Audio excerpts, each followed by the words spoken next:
I never did anything to harm my daughter or my granddaughter. The test is about to begin. Please remain still. Oh, man. Casey Anthony's Parents, the lie detector test. Watch now, only on A&E. And watch next day on the A&E app. Luxury is meant to be livable. Discover the new leather collection at Ashley with premium quality leather sofas, recliners, and more, all built to last. No matter how many spills, scuffs, or pet-related mishaps come its way, the leather collection at Ashley is made with the durability you need for the whole family. Shop the new leather collection at Ashley and find chairs starting at $499.99 and sofas at $599.99. Ashley, for the love of home. To get the Crime Writers on Aftershow right now, go to patreon.com/partnersincrimemedia. I'm Rebecca Lavoie, and this is Crime Writers On.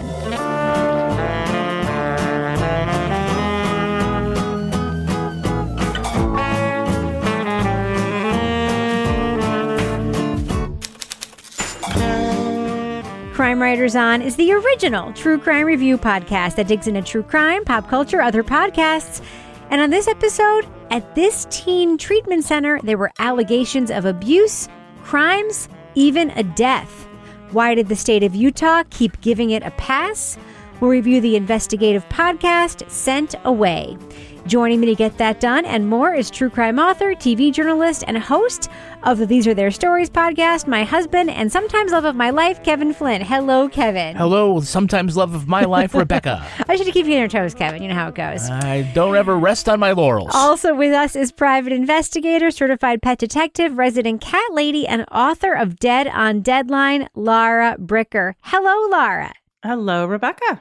And finally, our captain of all things cynical, author of the City Trilogy, host of the hit podcast Strange Arrivals, and our own Patreon Deep Dive Book Club podcast, Toby Ball. Hello, Toby. Hello, Rebecca.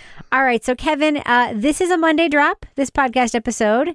What is coming up on our next podcast episode coming up on Thursday? On Thursday, we're going to talk about the Hulu documentary, the 3-part Captive Audience, a real American horror story. Yes. Laura, for those folks who subscribe to our free Crime Writers On newsletter, they know that you recently purchased a nice, hot-looking blue Mini Cooper. Yes. And you've been scooting around town, but the cherry on top is a vanity license plate for you.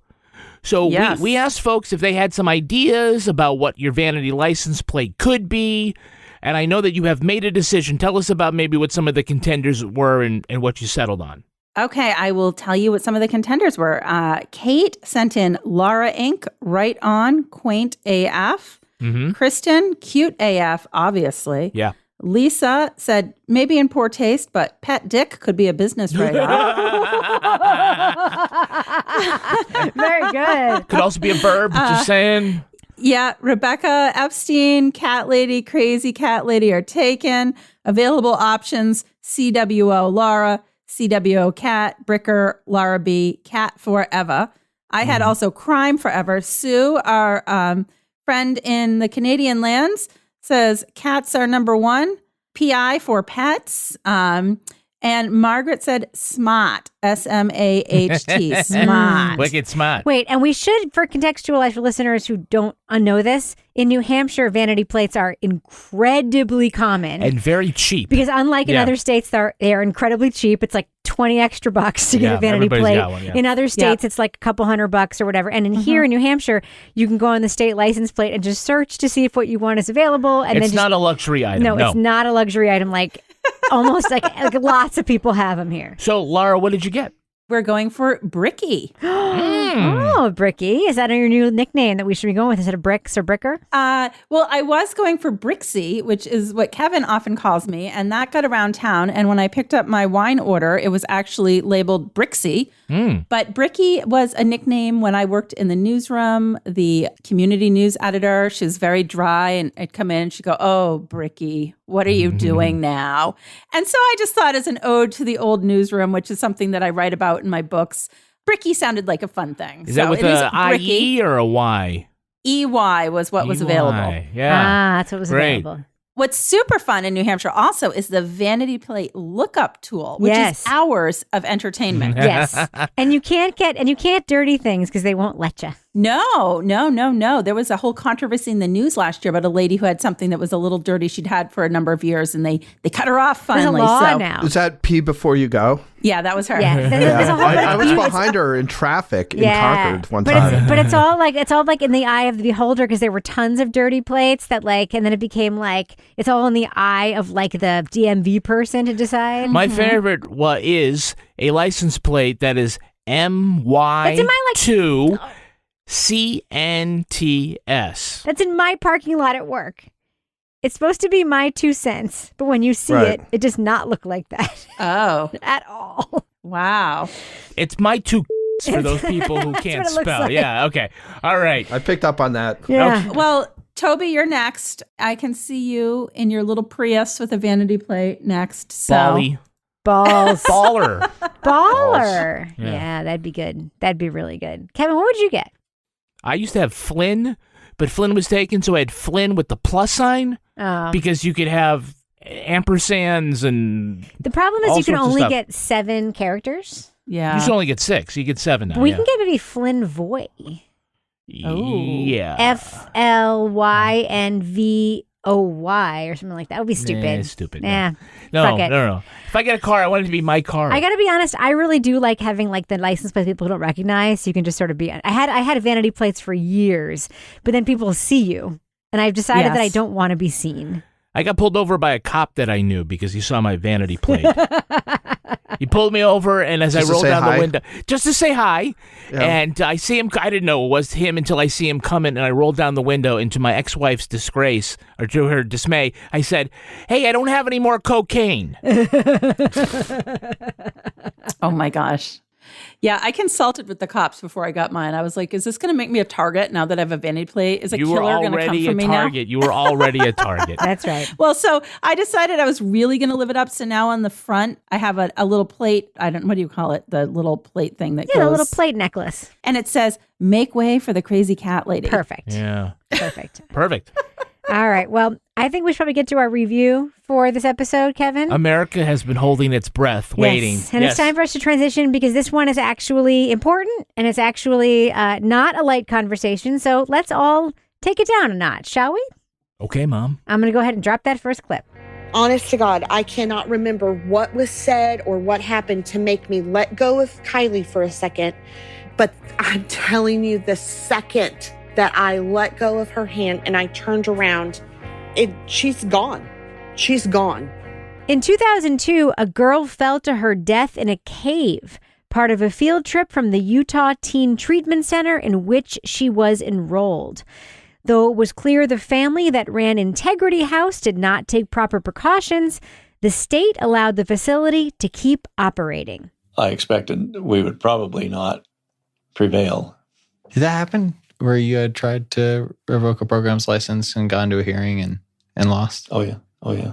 But in the subsequent years, complaints about harsh punishments and sexual abuse surfaced. Regulators did little about it, even when director Daniel Taylor was accused of rape and using residents as workers in his home. On occasion, you would sometimes visit her room at night. No way. No way. No way. She told us that you would massage her back sometimes. No way. The new podcast, Sent Away, is a joint investigation among the Salt Lake Tribune, KUER, and APM Reports. It looks at the troubling history of Integrity House as well as Utah's lax oversight, which has allowed the teen treatment industry in the state to explode. Spoiler alerts, we are going to be talking about plot points from Sent Away, so if you want to remain spoiler-free, go to the estimated time code in our show notes to hear our thumbs up or thumbs down reviews. So, Laura, as I said in the intro there, we have 3 news outlets here. So KUER and the Salt Lake Tribune have partnered together. I do happen to know that APM Reports has contributed here too, and that APM itself is actually invested like a lot of money in helping outlets make podcasts. Like that is a thing that APM has done. They've gotten a bunch of money. They've hired a bunch of people to help elevate local journalism. So what do you think about this sort of big enterprise stuff to help these local stories bubble up into this medium? Well, I think this is done in a really effective way because you have all of that reporting talent and all of that research talent and those resources behind this. So what could have just been a small local story about one of these treatment centers is told in such a way that, you know, something we've talked about with Serial and other podcasts where we have sort of a systemic issue, they are able to then zoom out in such a way that you really grasp the full magnitude of just how fucked up Utah is. I mean, if that song didn't traumatize you. Utah, with its focus on family, Utah helps each child to succeed. People care how they live. Each has so much to give. This is the way. Having that level of reporting on this story, they had to find victims. They had to find people that were willing to talk about the story. They had to have somebody that was a data cruncher that could look at statistics and put it into context into like how many people were in treatment and how many complaints there were and all of the issues. And then, you know, obviously tracking down legislative changes and oversight that is not really happening in this case. So I think it could have been awkward having three different entities all working on the same story together because they're not really normally working together. But in this case, however they were able to edit this and work together to put it together, it was pretty seamless. Yeah. And Kevin, you recognize Will Kraft, data reporter, same data reporter who worked on In the Dark. Yeah. And brought up all the jury stuff that we got there. What did you think about this whole multi-unit enterprise? Well, I think it was a solid podcast and with great reporting right from the start. We've got three great organizations and their reporting, and it makes for a product that's greater than the sum of its parts. Right. So it ends up being a really fantastic look. And you know, they don't do the thing where all of a sudden they sit down and one of them like, oh, really? Oh, yeah. You know, pretending to. Oh, yeah. Although I would think that in this case, this actually probably could have been okay, like with a panel discussion at some point among the major journalists here about, well, what do you think? Maybe that might be a great bonus episode. But they really didn't need to lean on anything other than the great investigative journalism that it did, because it's got some great interviews, some great tape, and it tells a wonderful story. So, Toby, the beginning of this podcast starts with like a scene, right, of these women, these young women, these girls in treatment. I mean, they're kids, really, on basically a field trip in a cave. And it's not difficult to imagine how terrifying this is. You're on a field trip in a cave, and you're sort of feeling your way along. There aren't enough flashlights. And this young woman just falls off a ledge and dies. So I cannot think of a better example of sort of lack of regulation, lack of accountability, just sort of lack of oversight than that. What do you think of that as sort of the in to this story? Because the in could have been so many things. It could have been an abuse story. It could have been the story of somebody running away. I mean, there could have been so many different ways to kind of go into this, and they chose that one. What did you think about that?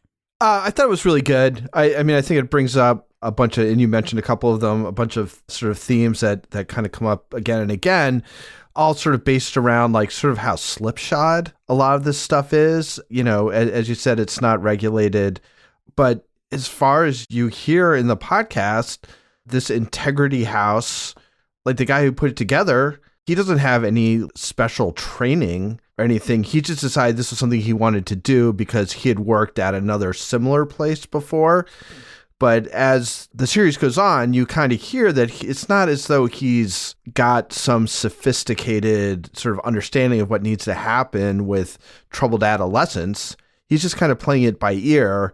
And I feel like this cave thing is sort of a metaphor for that, and that he leads them on this trip into this very dangerous cave.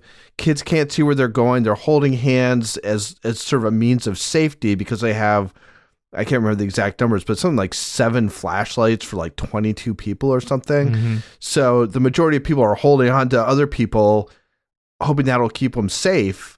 But it's just, you know, they go in there, it's sort of half-cocked. They're not prepared adequately. And the result is predictably tragic. And then when you hear later, when like an actual person who knows what to do in caves and is experienced in caves goes in and do it, you hear about the safeguards that this guy takes, the knowledge that you need to do things safely.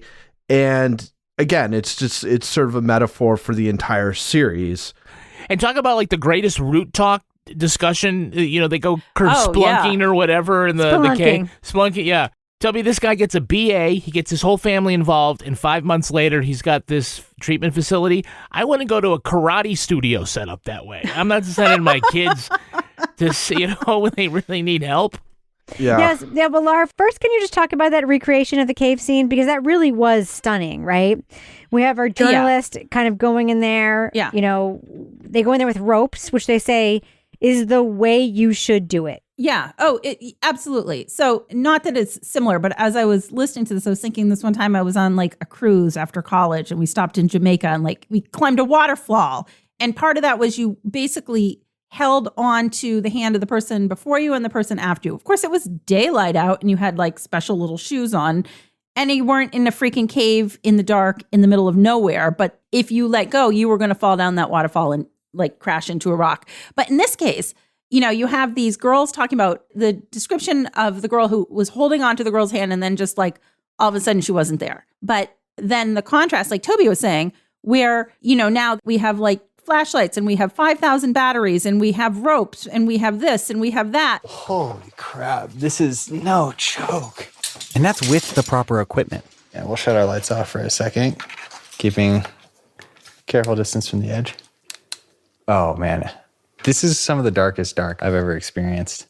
The part that I just like was kind of like the goosebump moment was when he drops the rock in the area where she would have fallen. So if you want to know what it sounds like for something to fall from where Kylie did, this is what it sounds like. Rock.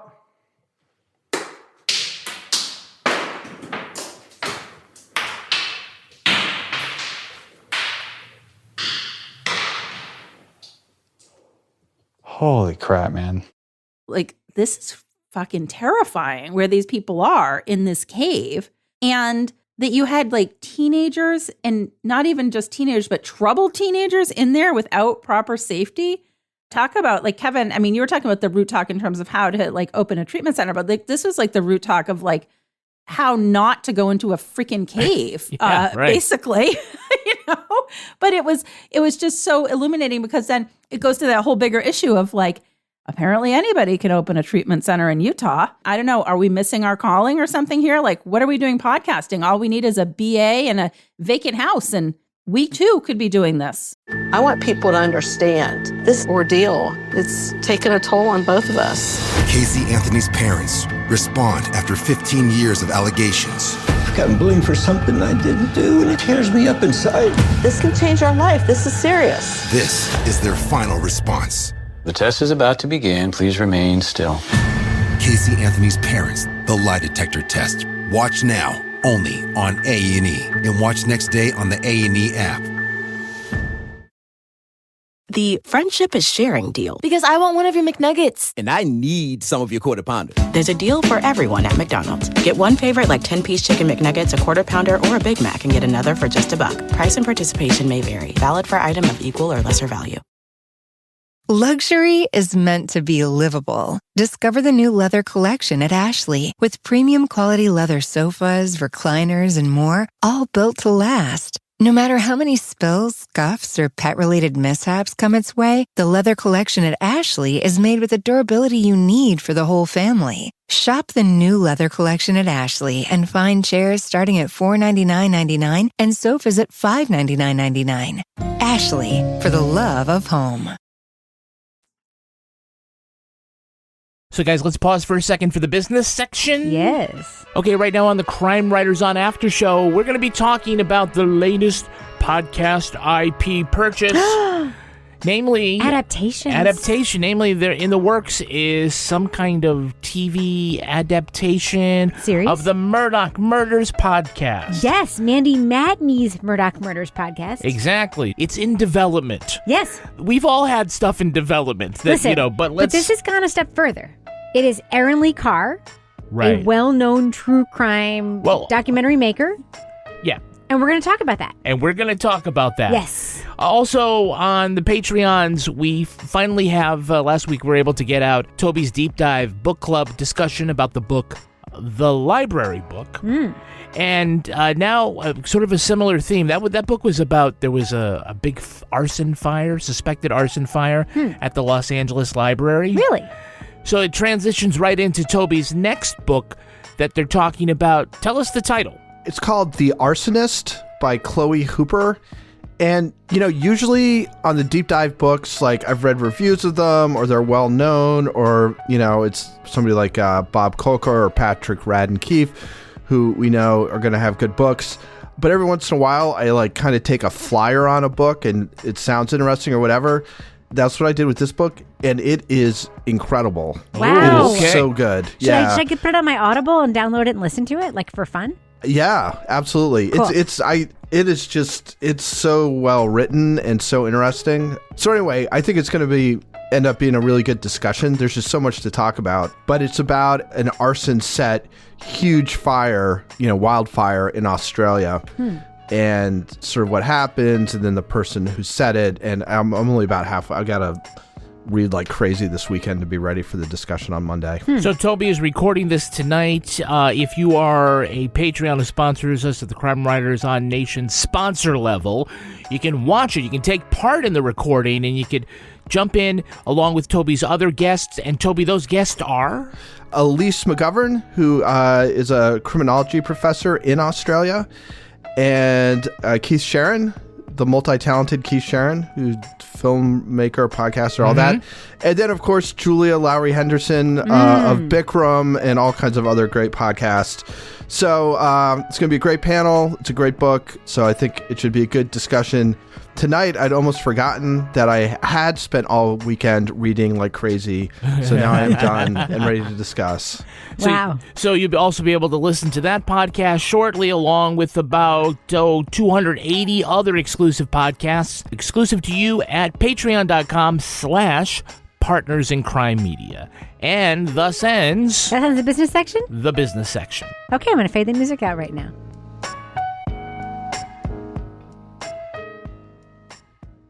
So, Kevin, there is a central character in this podcast, which is Daniel Taylor, who is the guy at the center of Integrity House. He opened it, but his family is actually behind this whole enterprise. And apparently this whole other treatment enterprise that they want to open other places, and they have opened other places. And there's this whole story this gets into later.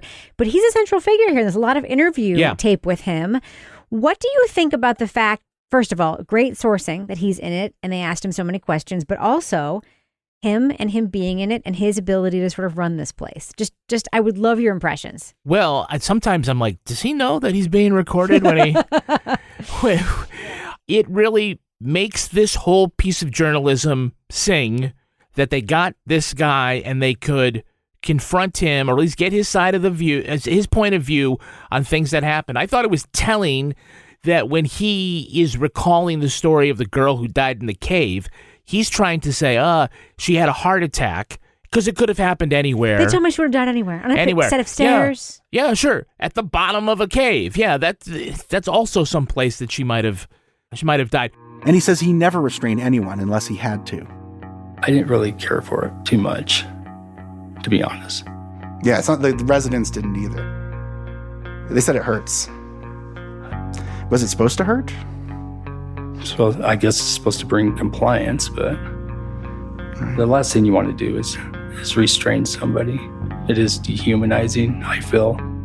There are all these little, I don't call them little things, but they keep coming up about, hey, your brothers keep marrying 18-year-old girls that were in your, in your program. You keep having girls from your program come over and clean your house. Well, that was a privilege. How about you ask them to give you shoulder massages? It's like, wow, if only there were a red flag as opposed to 20. I mean, maybe it was a privilege compared to shoveling horse poop and sitting out in the water trough with poop and hay. Or doing a therapeutic essay. Oh my God, the essays. 50. Or 50, So Toby, that is actually a section I wanted to talk about. Okay, there's so much we can talk about this alleged program. There's actually there's so many just sort of things that we can talk about that were not therapeutic, that were just sold as being therapeutic.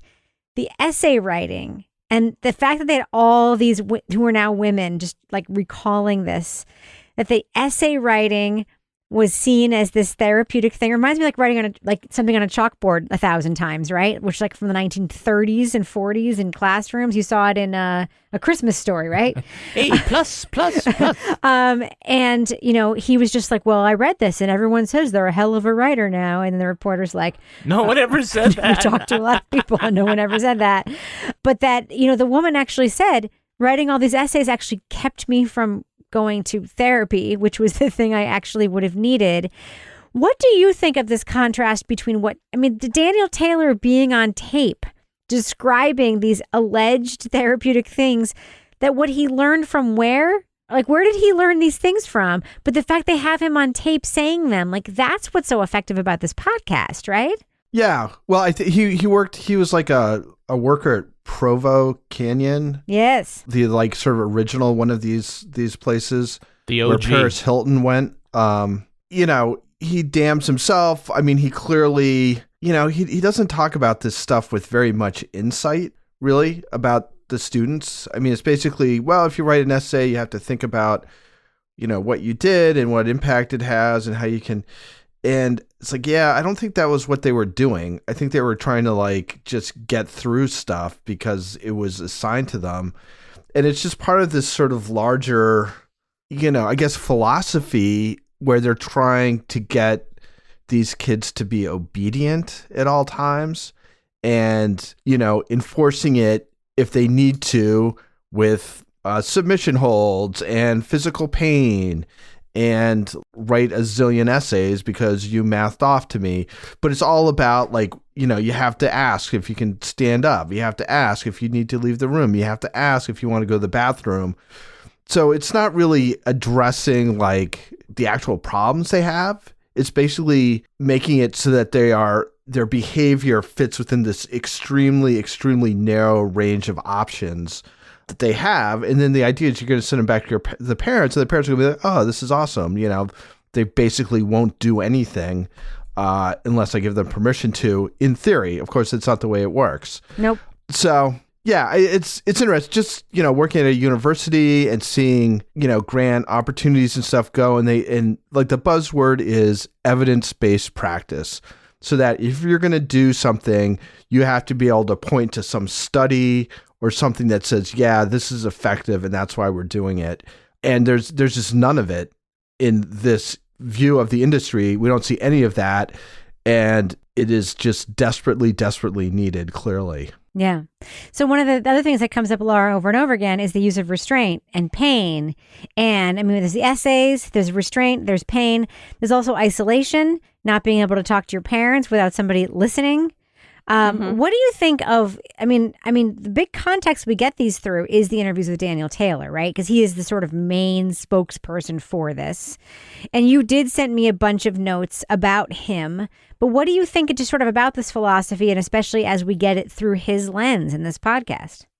Well, obviously he did not have credentials going into this that would lead him to know what was actually going to work or not work or be helpful for teenagers in this situation. But yes, I think my notes were like, fuck him, fuck that guy.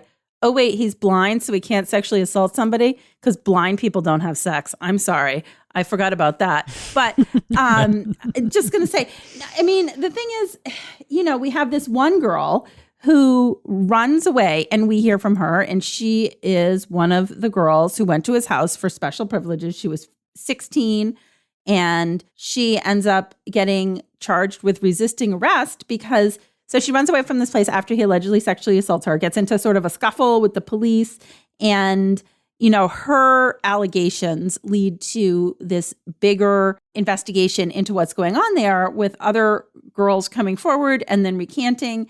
And I think these methods we've heard before in other documentaries and podcasts about teen treatment centers. And, it's a different time in the 80s. But this was not the 80s. But we hear about these things. Oh, well, back then they didn't know any better. They thought this was helpful that they were out in the wilderness and tough love and all of this. But this was more contemporary. This is something that's happened more recently, and they are still not following best practices for how they should be working with teenagers. So I don't know. I just say fuck that guy. But I think what was just heartbreaking to me, going back to that girl who escaped and ran away, is that you hear from her mother, who is like cleaning houses and like cobbles together money to send this girl to this program for help. And then there's things like, oh, we have to be in the horse trough zip tied. And then even when they get the guy who works there, he's like, well, yeah, you know, it was a game. It was funny. I'm like, zip ties aren't fucking funny. Nope. Man, like I covered a murder trial here in New Hampshire, which was probably the most horrific murder I've ever heard about, where they zip tied the guy and then they bludgeoned him to death. I'm like, that's not a fun, happy game. I mean, I grew up on a horse farm. I can tell you there was a picture of me sitting in a horse trough when I was like 4. Not for hours. Not for it's hours. not a pool. Yeah. It's not a pool. Yeah. I mean, even though I was living in Vermont, it was not a pool. So I want to talk about this regulator guy that they bring in, Kevin, because he seems earnest. He seems like he's doing his best, sort of. And when we hear all these scenes, right, where it's like abuse or not abuse. Does this rise to the level of maltreatment? So it depends, okay? It depends on the size of the dirt pile. About the size of the shovel. Depends on the size of the shovel. Whether it's part of the program. What do you think about this whole regulation and this character they bring in to sort of talk about this? Because it's really something. Yeah, I'm kind of two minds about him. In the beginning, we hear about how he was concerned about that fatality from the cave with Integrity House and how he thought more could be done. And then we find out that, you know, when he comes back later to be the head of that regulatory agency, that his philosophy of engagement with the industry is to be helpful. Now, like that in and of itself is fine. I used to work for an organization where we would do something with businesses and we would bring in the Department of Environmental Services. They had a program where you could self-report and ask questions. Okay, does this follow the new regulation? And they would tell you yes or no. And if no, there's no penalty. You just, right, it was cooperative. Like that makes sense. And he kind of wants it like that. Is like, okay, if there's an issue, we're here to help you work and fix it. But at some point, you need to be the authority. You need to be the disciplinarian. You need to threaten licenses. And if the whole state, there are like 5 self-reported violations, something is wrong. You know, I'm glad there's a guy like him, but it should be somebody not as naive. And even though that he's retired now and he's working in this, you know, this industry organization, like it's not unethical, but it's not a great look either. No. So, Toby, there was one moment in this podcast that I don't want to say it was a missed opportunity because they did do it, but I do feel like it could have been a whole episode. Then perhaps it was like a quarter of an episode.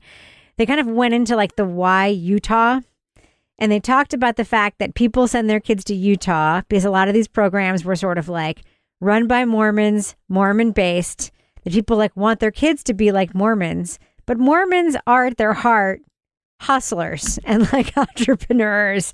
And that is sort of the spirit very much of the culture of Mormonism, is that like, we have this culture that everybody wants, let's monetize it. I thought that little part of the reporting was so illuminating and great, but also very fleeting. You know what I mean? Right. What did you think about that sort of side of the story? Because I just kept thinking, like, I think everyone in this story might be Mormon, and that is sort of a side of this that we're missing. Yeah, you know, it was interesting, and it was completely dropped, and yeah, you kind of wonder, I mean, I don't know if it's problematic. It just seems kind of weird to, like, you're doing a thing about these awful homes, and you're like, well, the thing about Mormons is we're entrepreneurial in like selling our lifestyle, or the sort of picture of Mormonism. And how that plays in, it's like, are we going to this, like, this is somehow, like, ingrained in Mormonism? Like, yeah. I wasn't quite sure. So I could see where you might not want to go on and on about that. Well, I could see that. I mean, they're not saying, like, it's, like, all Mormons' fault, but to sort of say that they use Mormonism as a tactic to sell. I mean, I think there's really something there that the podcast maybe shied away from a little bit, because, like, I don't think they're like blaming the Mormon church for the abuse of these particular people, but to say that these people used Mormonism to make money, to like reform and abuse kids.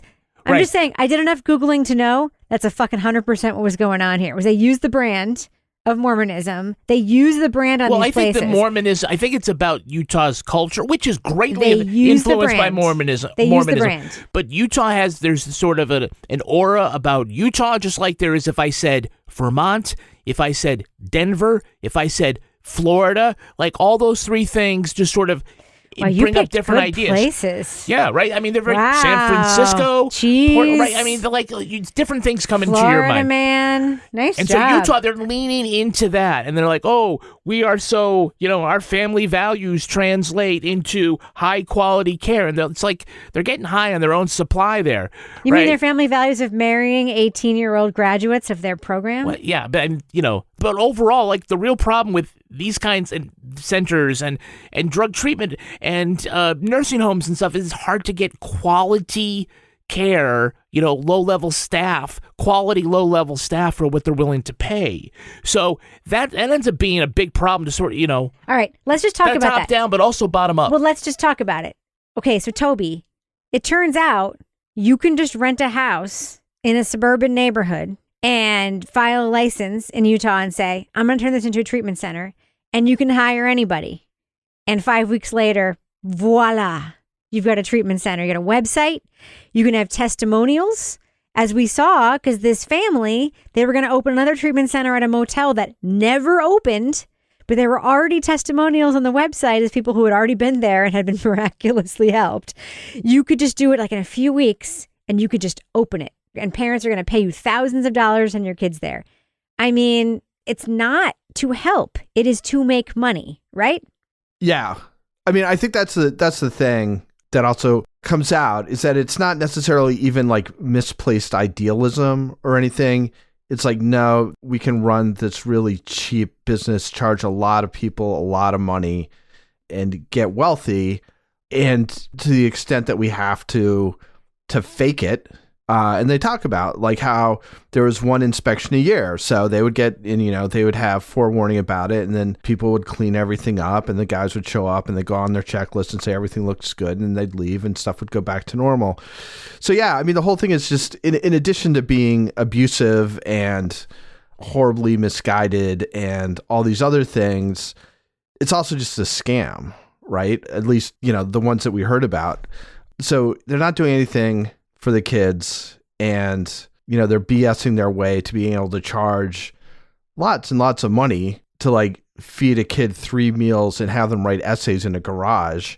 As usual, there's like the sort of cathartic final episode, which isn't like, I didn't find at least nearly as interesting as the rest of it, but at least you can see that there's some recognition that there's a problem and there's some effort being made to rectify it in Utah. It's quite something that was let to go that long. Yeah. So quick thing, Kevin. Yeah. I mean, it just brings to bear, if there's any problem in the ether, there's money to be made. The thing I kept thinking about was opioids treatment, right? Same thing. Yeah. Yep. You can open a treatment center, open a recovery house. There is money to be made. Desperation breeds an industry, right? Yes. That's all I kept thinking about. Laura Bricker, the other thing I kept thinking about, Paris Hilton comes out as a spokesperson for this because she was abused at one of these places. It takes a famous person or an unlikely famous person to make movement, right? And that to me is also kind of incredible, but true, right? Yeah. And I think we've seen that. I mean, that's, in any other like high profile sexual abuse case or cult story, when we have somebody that is willing to go public, that is known, because you can have other people like beating the drum and being like, hey, this is fucked up. But then Paris Hilton's out there and everyone's like, oh, it's Paris Hilton. And so that gains traction and that gains momentum. And it's unfortunate that that's what it takes sometimes to get these stories out and get attention. But, at the same time, I mean, we've seen that in like the Cosby case. We've seen that in lots of other cases where, the Epstein case where, now we've got like, Prince Andrew involved. And so now we're getting more notice of that. So Paris Hilton in Utah is like the last thing I think I would have ever imagined. I will just say, I think Paris Hilton is a very compelling person to come out on behalf of this issue because her whole brand is built around being a child of privilege and being famous for being a rich child of privilege. So for her to come out and say, my parents sent me to this place where I was abused, and that's what my whole life was marked by, is stunning. And I actually think there couldn't be somebody better to come out as a voice for this. I never did anything to harm my daughter or my granddaughter. The test is about to begin. Please remain still. Casey Anthony's Parents, the lie detector test. Watch now, only on A&E. And watch next day on the A&E app. The friendship is sharing deal. Because I want one of your McNuggets. And I need some of your Quarter Pounder. There's a deal for everyone at McDonald's. Get one favorite like 10-piece chicken McNuggets, a Quarter Pounder, or a Big Mac, and get another for just $1. Price and participation may vary. Valid for item of equal or lesser value. Luxury is meant to be livable. Discover the new leather collection at Ashley with premium quality leather sofas, recliners, and more, all built to last. No matter how many spills, scuffs, or pet-related mishaps come its way, the leather collection at Ashley is made with the durability you need for the whole family. Shop the new leather collection at Ashley and find chairs starting at $499.99 and sofas at $599.99. Ashley, for the love of home. Issue. All right. Well, I think we should do what we do. Let's let our listeners know. Should they check out the new podcast, Sent Away? It's a joint investigation between the Salt Lake City Tribune, KUER, and APM Reports. Laura Bricker, what do you think? Thumbs up or thumbs down for Sent Away? This is a thumbs up. This is a definite rage walking material. You know, this is something that you're going to listen to. And if you're like me, you're going to be walking along and be like, fuck that guy. What the fuck?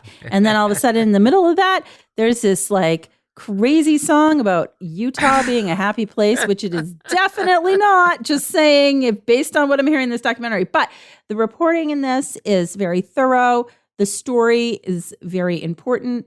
The fact that they have multiple media outlets working on this enables them to sort of zoom out, which is something we've talked about in past seasons of Serial, that desire to see a zoom out on an issue to show systemically across the board that it's an issue, not just one case. And you certainly see that here.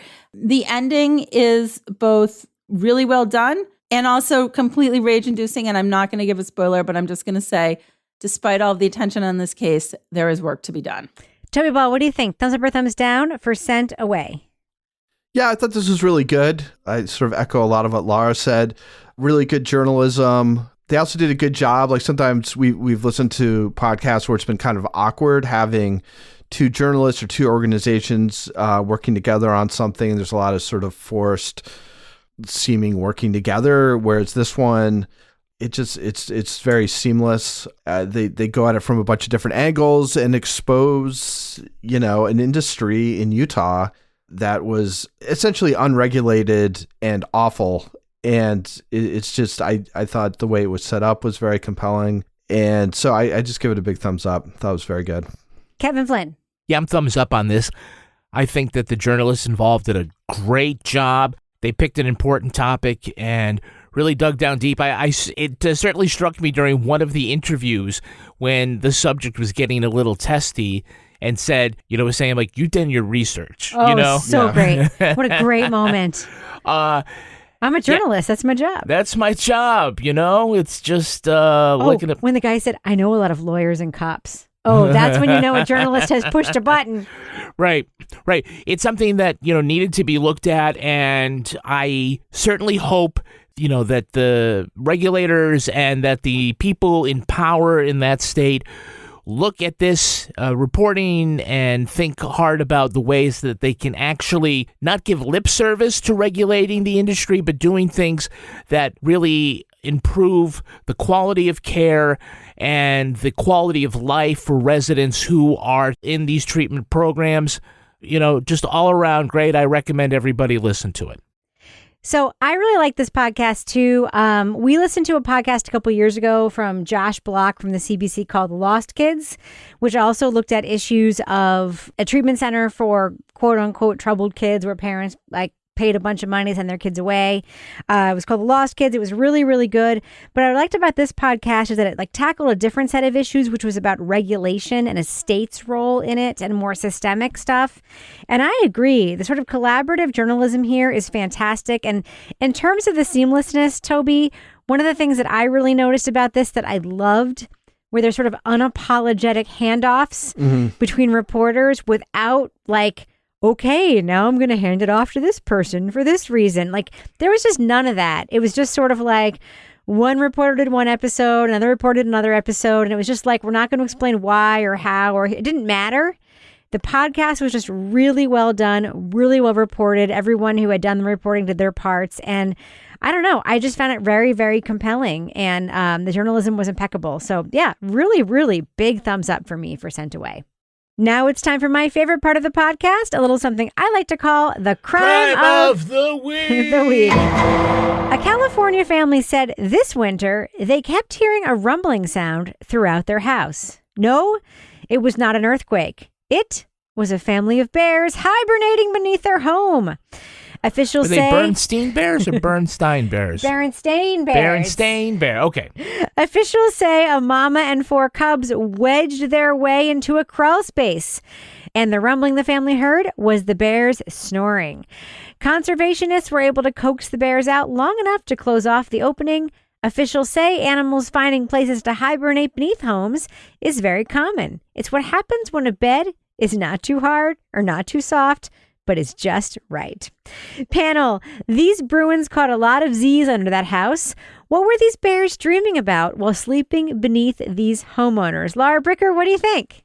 They were dreaming about Puxatawny Phil and whether they might get a little extra long snooze under that house. Oh, what do you think, Toby Ball, these bears were dreaming about while sleeping under these homeowners' abode? This is in California? Yeah.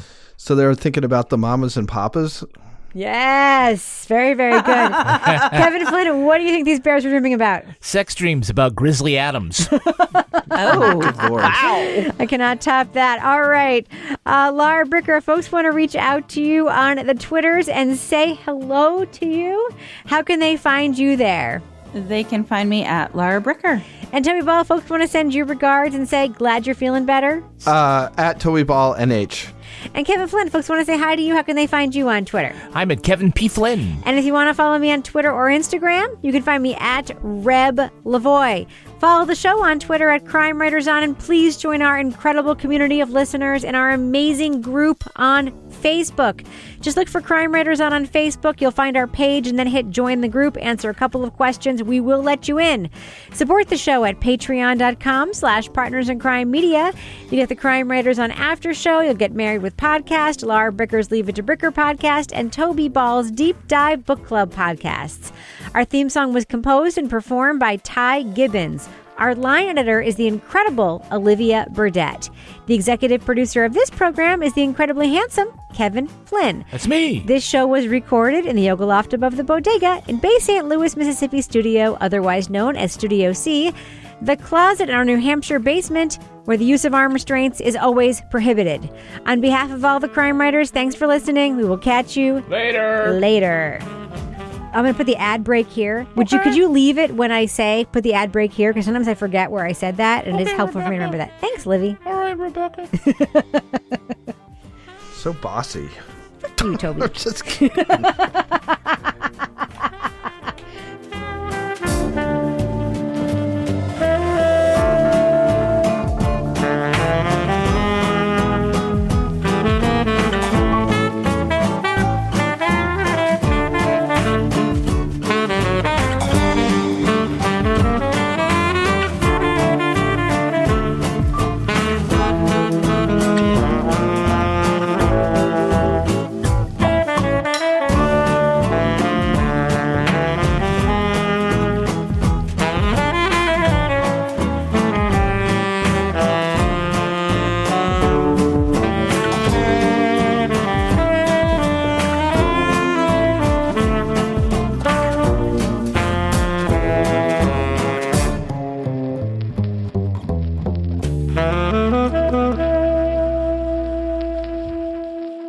Partners in Crime Media. Luxury is meant to be livable. Discover the new leather collection at Ashley with premium quality leather sofas, recliners, and more, all built to last. No matter how many spills, scuffs, or pet-related mishaps come its way, the leather collection at Ashley is made with the durability you need for the whole family. Shop the new leather collection at Ashley and find chairs starting at $499.99 and sofas at $599.99. Ashley, for the love of home.